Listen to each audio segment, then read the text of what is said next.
Good morning, children. Today I have brought you a new lesson from your non-detailed text vistas. The first story, third level, line to line explanation with word meaning and contextual explanation you can get from this video. It's a lengthy video, I know, at around 45 minutes. And this is the second part of this video series on the third level. In the first video, I have explained the importance of the plot device of time travel. If you haven't watched that video, subscribe my channel and press the bell icon, go watch and come back. Now let us move on to the video. As a bonus, I give you at the end of this video the importance of time and space intersection, its role in the story. Let us move.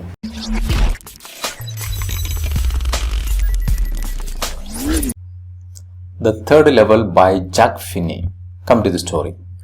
The presidents of the New York Central and the New York, New Haven and Hartford railroads will swear on a stack of timetables that there are only two. So all these presidents of the railroad stations of New York swear on. Swear on here means give an assurance or guarantee, promise, with the help of a stack of timetables. Stack means a pile of a linear data structure of timetables. They say that there are only two, but I say there are three because I have been on the third level of the Grand Central Station. But the protagonist says that there are three levels and he has been on the third level. Now I will show you the Grand Central Station at New York. This is the Grand Central Stations at Manhattan in New York. This is the entrance of or the first level of the Grand Central Station. Come to the story. Yes, I have taken the obvious step. Obvious here means self-explanatory. Self-explanatory.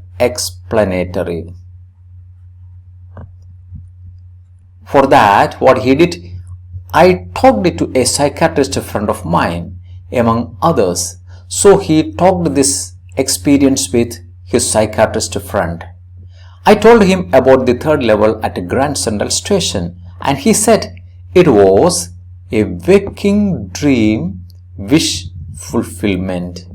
According to the friend and psychiatrist of the protagonist, his experience of going at the third level was a waking dream wish fulfillment, which means a pleasant wish,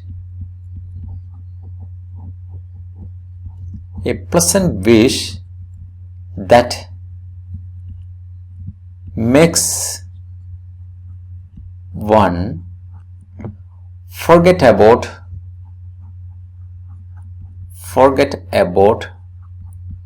the present.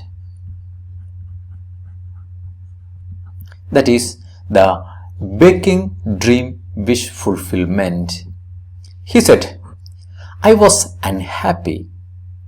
The psychiatrist friend explained why he felt that he had been in the third level.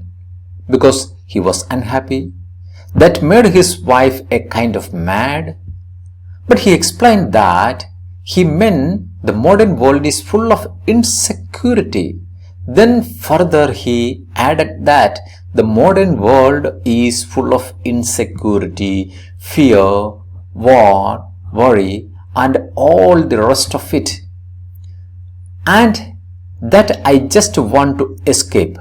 So the protagonist wanted to escape from all this reality. What are the realities here? The harsh realities. The harsh realities. The harsh realities of modern world. That is his escapism. This is the explanation given to the protagonist by his psychiatrist friend. It was his escapism. It was his feeling of insecurity, fear and everything that made him think that there was a third level. Well, who doesn't? Everybody I know wants to escape, but they don't wander down into any third level at Grand Central Station. But the protagonist thinks that this insecurity or facing the harsh reality is not only with him, but everyone around him felt the same thing. But they don't wander down into a third level of the Grand Central Station. That was his doubt. Why he alone found that third level at the Grand Central Station? All the people around him were something like himself. What he felt, the other people also felt this insecurity and everything. Then why didn't they find the third level and he alone? Come to the next paragraph. But that is the reason, he said, and my friends all agreed. Everything points to it. They claimed my stamp collecting, for example, that is a temporary refuge. That is a temporary refuge from reality. Then he discussed this with his friends also. They also agreed with his psychiatrist friend's explanation.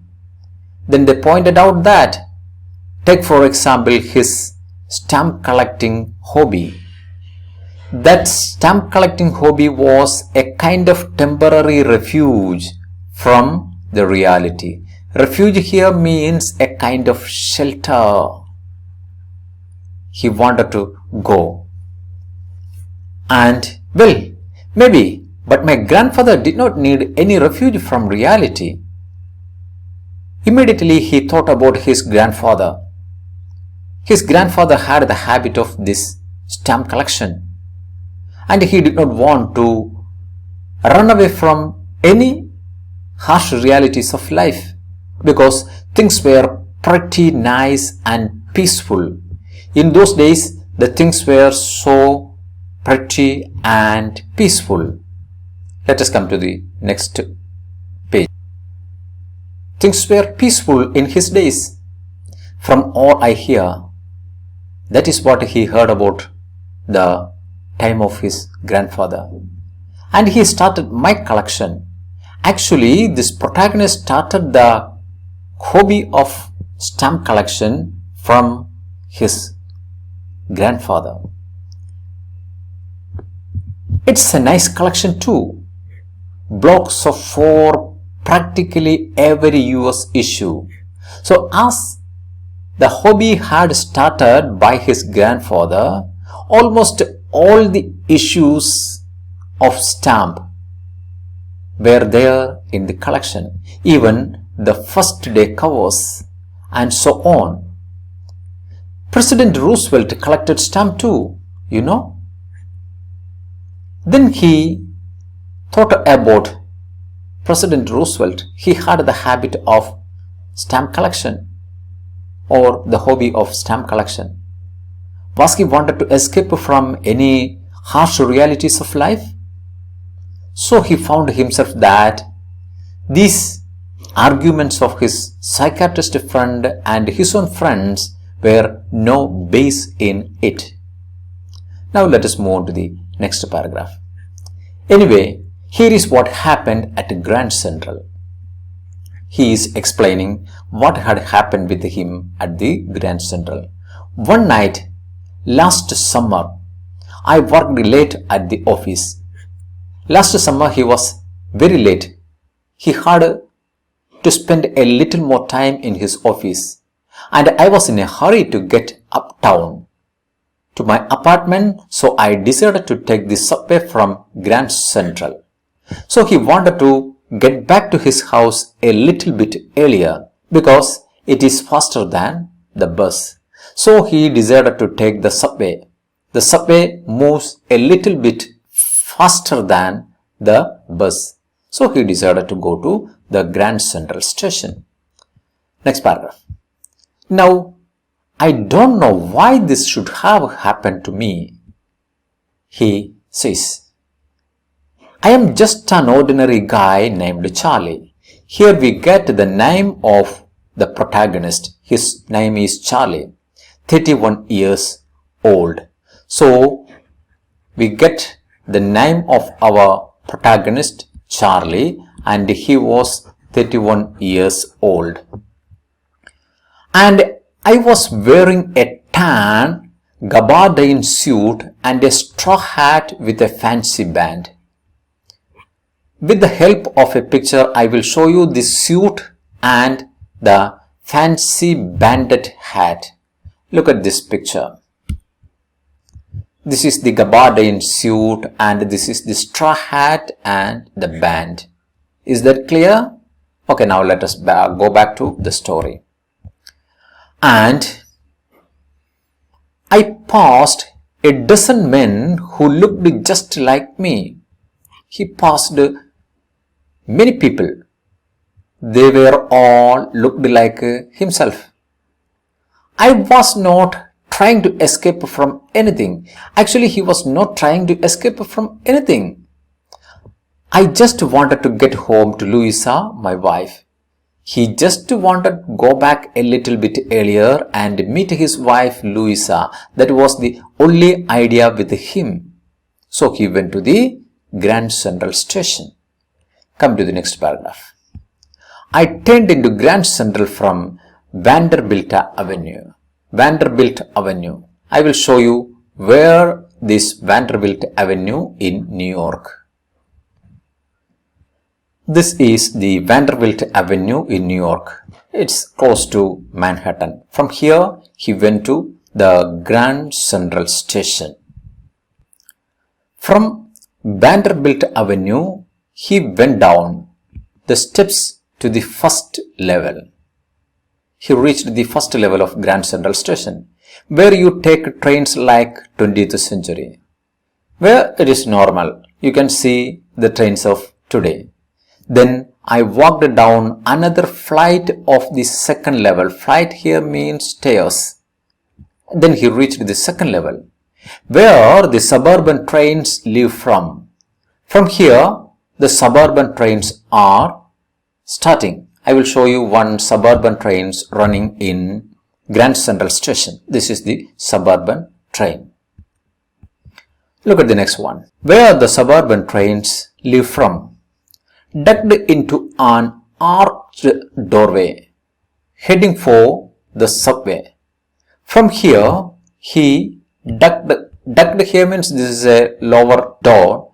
He could not enter there straight, so he bent down his head. Bent down to enter the archway. He entered the archway door heading for the subway and got lost. Somewhere he got lost in the arch corridor. That is easy to do. I have been in and out of Grand Central hundreds of times. It was not first time he is coming to this Grand Central Station. Hundreds of times he had that experience. But I am always bumping into new doorways and stairs and corridors. Every time that he lost his way, he come out in another doorway or stairs or corridors. And a couple of experience he is giving. Once I got into a tunnel about a mile long and came out in the lobby of the Roosevelt Hotel. Once he lost his way in a tunnel. I will show you that tunnel. Yes, once Charlie lost in this tunnel. And finally, he came out he came out in the lobby of the Roosevelt Hotel. This is the Roosevelt Hotel in New York. Somewhere here he reached. Another time, I came up in an office building on 46th Street, 3 blocks away. And at another time, he came in the 46th Street of New York. This is the 46th Street of New York. Sometimes I think Grand Central is growing like a tree, pushing out new corridors and staircases like roots. This is what he felt about the Grand Central Station. It's like a huge tree, pushing out new branches, corridors and staircases after every day. That is what he felt about the Grand Central Station. Look at this page. There is probably a long tunnel that nobody knows about, feeling its way under the city right now, on its way to Times Square and maybe another to Central Park. So, this is Charlie's assumption that there may be a tunnel like this just under the city from the Grand Central to this Times Square. This is the central part of New York City. What do you see here? This is the Times Square. All the New Year celebrations in New York, this is the central point. Here one clock is there. It shows the exact New Year time, and they started celebrating it from here. So he thinks that there may be a tunnel to the Times Square. Come to the text. And maybe another to Central Park. I will show you the Central Park also. This is the Central Park in New York. This is the long view. A greenery just in the middle of the concrete jungle. This is the Central Park of New York. Now, another Central, and maybe because for so many people through the years, Grand Central has been an exit and a way of escape. Because not only for Charlie, but many people, for them, this Grand Central was a way of exit, a way of escape. Maybe that is how the tunnel I got into. But I never told my psychiatrist friend about this idea. But he never wanted to say this to his psychiatrist friend because he was not sure about it. Only he was assuming that there might be a tunnel that leading to the Times Square and the Central Park. Look at the next paragraph. The corridor I was in began angling left and slanting downward, and I thought that was wrong. So when it angled left and slanted down, he felt he was moving wrong direction. But he kept on walking. All I could hear was the empty sound of my own footsteps, and I did not pass a soul. A soul here means a human, not even a human that he passed. Then I heard that sort of hollow roar ahead. That means open space. Then he felt the hollow roar and he understood that an open space was there and people talking. The tunnel turned sharp left. He turned left. I went on the third level. Thus he reached the third level of Grand Central Station. For just a moment, I thought I was back on the second level. But when he reached at the third level, for a moment he thought he had actually reached at the second level. But I saw the room was smaller. There were fewer ticket windows and train gates, and the information booth in the center was wood and old looking. But immediately he noticed these changes there. Like he saw the room was smaller and fewer ticket windows and train gates, and the information booth in the center was wood and old looking. So what he noticed there was an old architecture style building or level, and the man in the booth wore green eye shade. I will show you what is this green eye shade. Look at this ticket giver. He had a green eye shade and long black sleeve protectors. A long black sleeve protectors he was wearing. The lights were dim and sort of flickering, and the lights in the third level were dim and flickering lights. This is the type of lights he saw in the third level. Then I saw why. They were open flame gas lights. No electricity was there. They used open flame gas lights. There were brass spittoons. These are the spittoons kept in the railway station in the olden times on the floor. And across the station, a glint of light caught my eyes. A glimpse of light that caught the protagonist's eyes. A man was pulling a gold watch from his vest pocket. This is the pocket watch, a golden pocket watch. A man pulled out and opened it. He snapped open the cover, glanced at his watch and frowned. He looked at the time.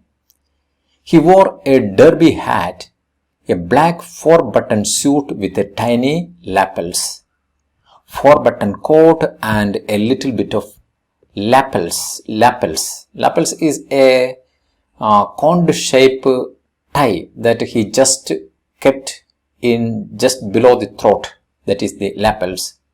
And he had a big black handlebar mustache. Look at the man here at the corner. This is the handlebar mustache. It is moving upward. That is the handlebar mustache. You can see that. Then I looked around and saw that everyone in the station was dressed like 1890 something. All of the people are dressed in the fashion of 1890 something. I never saw so many beards, sideburns, and fancy mustaches in my life. This is the first time he saw all this variety of beards. Beards means look at this man's beard, variety of beards, and sideburns. Sideburns means whiskers. Look at the whiskers of the third picture. This is different types of whiskers and fancy mustaches like the first man, and so on. Different varieties of the 1890s he saw there. A woman walked in through the train gate. She wore a dress with a leg of mutton sleeves and skirts to the top of her high-buttoned shoes. I will show you that picture. He notices this woman with her dress. Then back of her, out of the tracks, I caught a glimpse of a locomotive. Here, look at this picture. This is the picture of a locomotive. a very small courier and ives locomotive with a funnel-shaped stalk, a funnel-shaped mouth to put that coal into it. Look at the funnel-shaped stalk here. And then I knew. Then I knew here means then he realized that he reached some olden time. To make sure it, he walked over to a newsboy. Look at the newsboy here. A newsboy is standing here.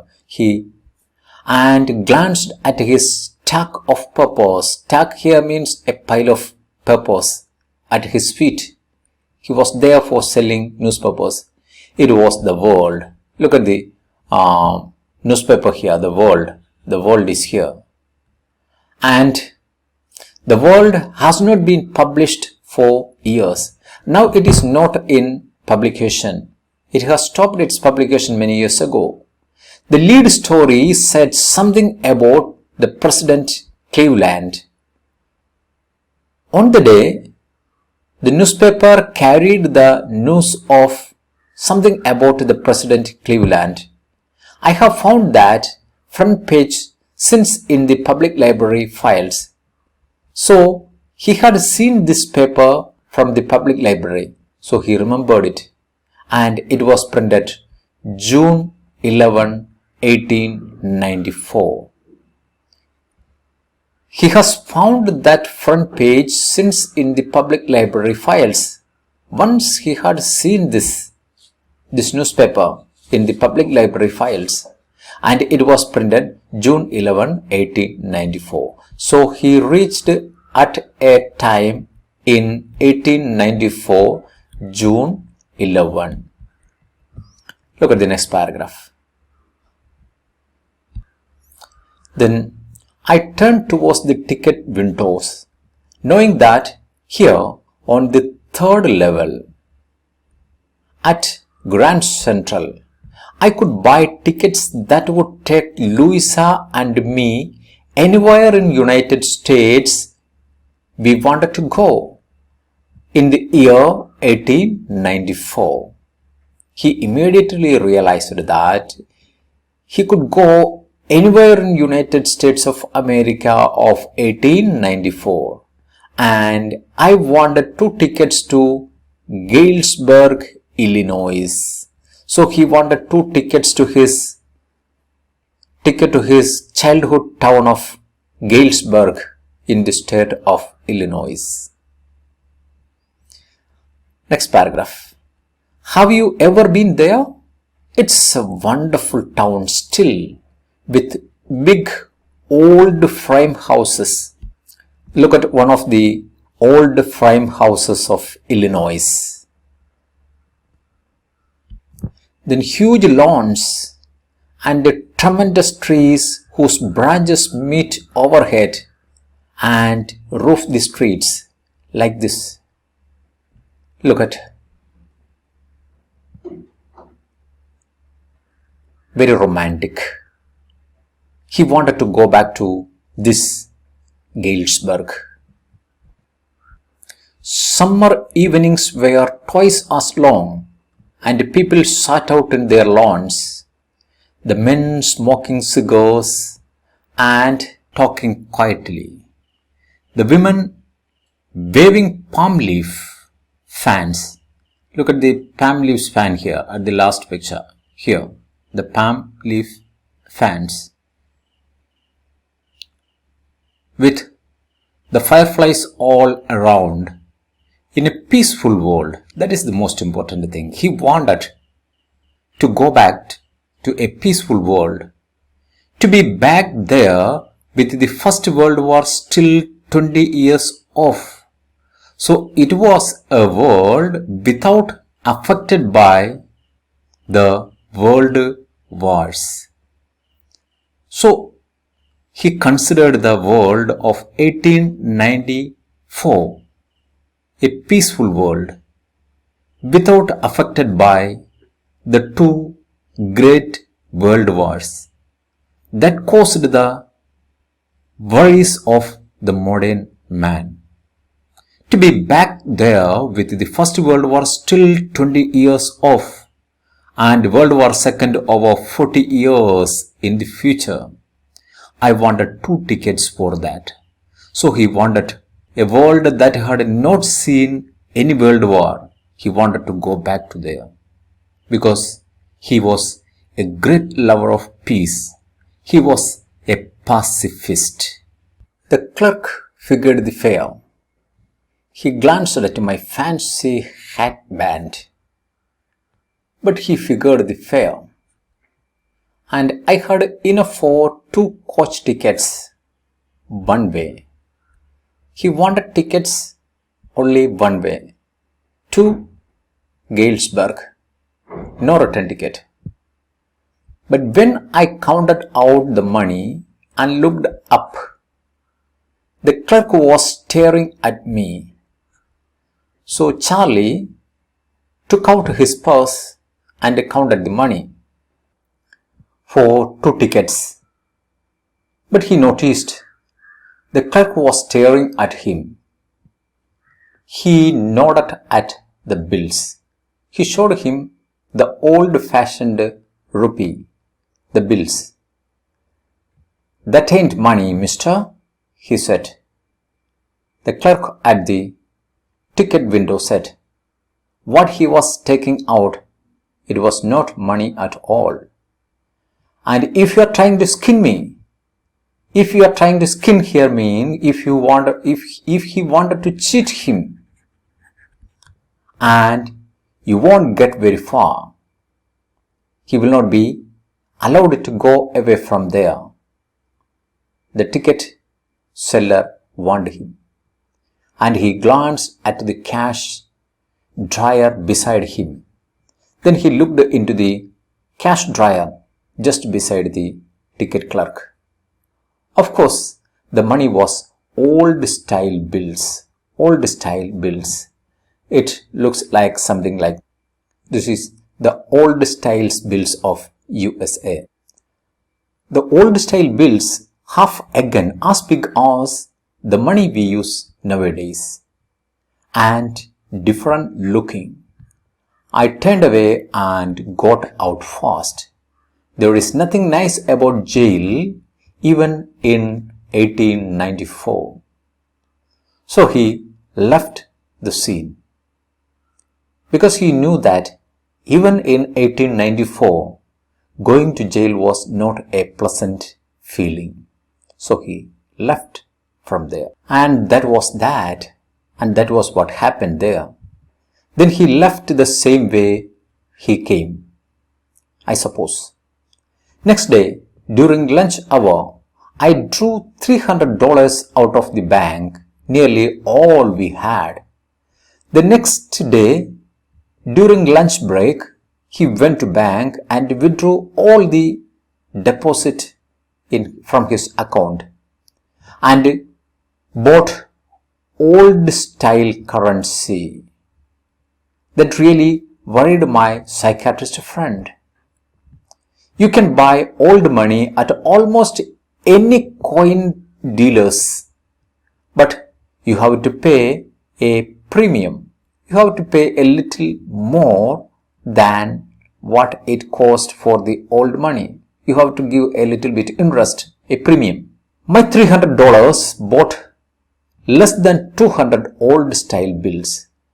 Even though he spent $300, he could buy only 200 old-style bills, less than 200 old-style bills. But I didn't care, but he did not care it, because eggs were 13 cents a dozen in 1894. Because with this $200, he could lead a very fine and decent life in 1894. Next paragraph. But I have never again found the corridor that leads to third level. But the thing with him was he couldn't find the corridor that leading to the third level at Grand Central Station. Although I have tried often enough, He tried it several times, but he couldn't find it. Louisa was pretty worried when I told her all this. Then he told his experience to his wife Louisa. She was worried and didn't want me to look for the third level anymore. She did not like he going and searching for the third level anymore. She wanted to stop it. And after a while, I supposed, I went back to my stamps. Then he went back to the next hobby of stamp collections. But now we were both looking every weekend because now we have proof that the third level is still there. Then after once again he went back to his stamp collections, both he and his wife started searching for the third level because they got some proof from the stamp collection. My friend Sam Weiner disappeared. Nobody knew where. But I sort of suspected because Sam is a city boy and I used to tell him about Galesburg. So a suspicion came in Charlie. Where would have been gone his friend? I went to school there and he always said he liked the sound of the place and that is where he is, all right, in 1894. So Sam reached at Galesburg, Illinois of 1894. Next paragraph. Because one night, fussing with my stamp collection, fussing with here means with excessive care. With excessive care, he was looking the stamp collection. He found, well, do you know what a first day cover is? He found a first day cover in the collection. Then he going to explain what is this first day cover. When a new stamp is issued, stamp collectors buy some and these people use them to mail envelopes to themselves on the very first day of sale. And the postmark proves the date. The envelope is called the first day cover. So this is called the first day cover. The stamp collectors themselves went to the post office and bought a new stamp and pasted it on an envelope and sent it to their own address. And they are never opened. You just put blank paper in the envelope. Then you put a blank paper inside the first day cover. That night, among my oldest first day covers, I found one that should not have been there. So on the day he found an old first day cover in his collection. It was there because someone had mailed it to my grandfather at his home in Galesburg. So this first day cover his grandfather got and he kept in his collection. And it was received in Galesburg where his grandfather had lived. That is what the address on the envelope said.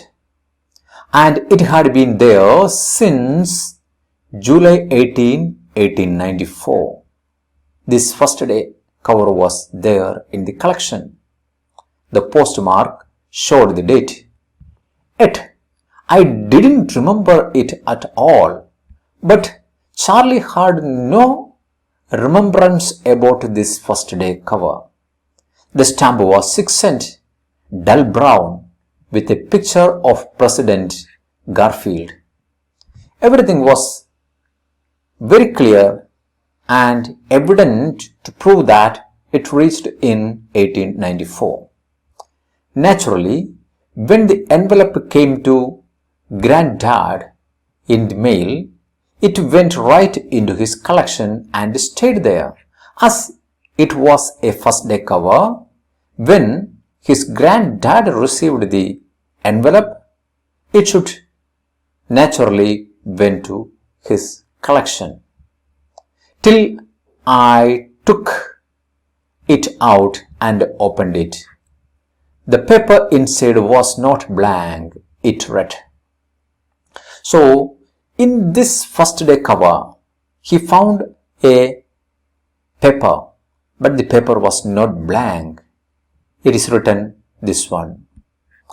1941, Billboard Street, Galesburg, Illinois, July 18, 1894. It is addressed to Charlie, not his grandfather. It is addressed to Charlie. Look at the letter. I go to wishing that you were right. Then I go to believing you were right. And Charlie, it is true. I found the third level. I have been here 2 weeks. And right now, down the street at the daily, someone is playing piano. And they're all out in the front porch singing, seeing Nellie home. And I am invited over for lemonade. Come on back, Charlie and Louisa. Keep looking till you find the third level. It is worth it, believe me. So the note is signed as Sam. This is one of the confusions with the story. The letter is addressed to Charlie's grandfather, and it is the inside letter is addressed to Charlie, and this letter is written by Sam Weiner, that is Charlie's psychiatrist friend. So this letter is another fantasy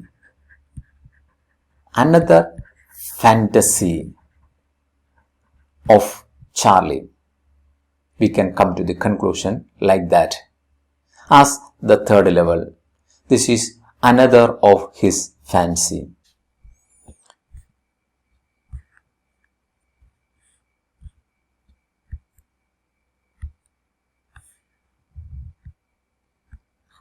At the stamp and coin store I go to, I found out that Sam bought $800 worth of old style currency. So what was Sam had as saving? He spent his entire money for buying the old style currency. That ought to set him up in a nice little hayfield and grain business, because he wanted to start a new business there. The business of hayfield and grain business at Illinois of 1894. He always said that is what he really wished he could do. And this was one of his wishes he wanted to do in his life. He was a lover of nature. He wanted to do some simple business like this. And he certainly can't go back to his old business. And once he is there in the Galesburg, Illinois, he can't go back to his old business of psychiatry.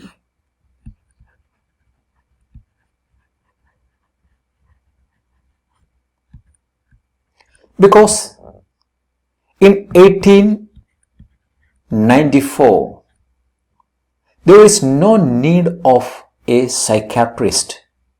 People are living so peacefully, so contently. So he can't go back to his old business of psychiatry in Galesburg, Illinois of 1894. Why? Sam was my psychiatrist. So this psychiatrist can't become a psychiatrist in Galesburg, Illinois of 1894. Along with this, I would like to discuss with you intersection of time and space in the story third level. The third level is a point where the past and the present meet. Charlie, the protagonist, loses his way. He finds himself in what he thinks is the third level of the Grand Central Station in New York. He realizes that something is different and discovers that he has somehow reached the year 1894. It is the period Finney would want to be in. The responses and happiness of three characters in the story revolve around the third level. Who are the three characters? Charlie, Sam, and Louisa. These three characters. Charlie is excited and wants 2 tickets for Galesburg, a peaceful town in the pre-war period. Sam, Charlie's psychiatrist friend, attributes it to his desire to escape from the stress of life. Later on, Sam drew all his life savings from the bank and exchanged it for 1894 currency. He was able to cross time and reach a quieter, more peaceful past, where his services as a psychiatrist were not required. Louisa did not believe that one could cross over the time dimension till Charlie received a letter from Sam. Jack Finney leaves the readers wondering what the third level really is. Even though Charlie is able to find proof and make the transition back and forth in time, Sam, his friend, is already there and enjoying himself. The reader gets transported into the shadowy, airy world of dreams, desires, and reality. Thank you.